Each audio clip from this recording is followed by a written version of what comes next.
હવે સમાચારોમાં તરફ આપણે આગળ વાત કરીએ પંચમહાલની તો પંચમહાલ જિલ્લાના હલોલ નગરપાલિકા ઈ-નગર સિટી સિવિક સેન્ટરમાં ટેક્સ વસૂલાત મામલે ₹2,75,552ની ઉચાપત થયાનો આક્ષેપ સામે આવ્યો છે।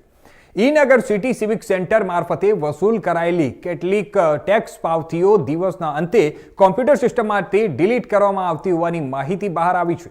આ ડિલીટ કરાયેલી પાવતીઓની રકમ સરકારી ખાતામાં જમા કરાવવાના બદલે ગેરવહીવટ કરવામાં આવતી હોવાનો પણ આક્ષેપ કરવામાં આવ્યો છે।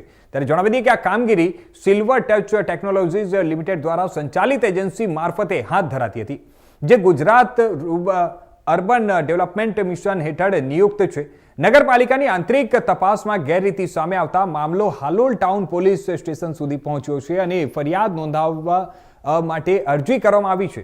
હવે પોલીસ તપાસમાં હકીકત સામે આવશે અને જવાબદારો સામે શું કાર્યવાહી થાય છે તે જોવાનું રહ્યું। હાલોલ નગરપાલિકામાં ઈ-નગરનું કેન્દ્ર ચાલે છે, જેમાં જીયુડીએમ દ્વારા સિલ્વર ટચ ટેકનોલોજીને કાર્યભાર સોંપવામાં આવેલો છે। નગરપાલિકાના ધ્યાને આવેલ કે કેટલીક પાવતી હોય જે વેરા ભરવામાં આવેલી હોય એમાંથી કેટલીક પાવતીઓ ડિલીટ થઈ ગયેલી હોય અને જેના કારણે નગરપાલિકાના ભંડોળે ઓછી રકમ જમા થયેલી હોય। આ વસ્તુ ધ્યાને આવતા નગરપાલિકા દ્વારા પ્રાથમિક તપાસ હાથ ધરવામાં આવતા અંદાજે લગભગ 2 લાખ જેવી રકમની તૂટ પડેલ હતી, જે રકમ માટે કંપનીને પણ જાણ કરવામાં આવેલી હતી અને કંપની પાસેથી આટલી રકમની વસૂલાત ઓલરેડી કરી દેવામાં આવેલી છે, પરંતુ આવી કોઈ બીના તપાસ માંગી લે હોય એવી હોય છે। આથી પોલીસ ફરિયાદ પણ કરવામાં આવેલી છે।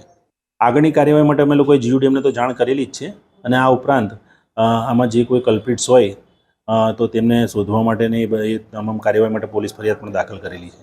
આ અંદાજે અમારી પ્રાથમિક તપાસમાં તમને 2 લાખની ઉપરની રકમ જણાઈ આવેલ છે અને એટલી જ રકમની અમે લોકોએ એજન્સી પાસેથી વસૂલાત કરી દીધેલ છે।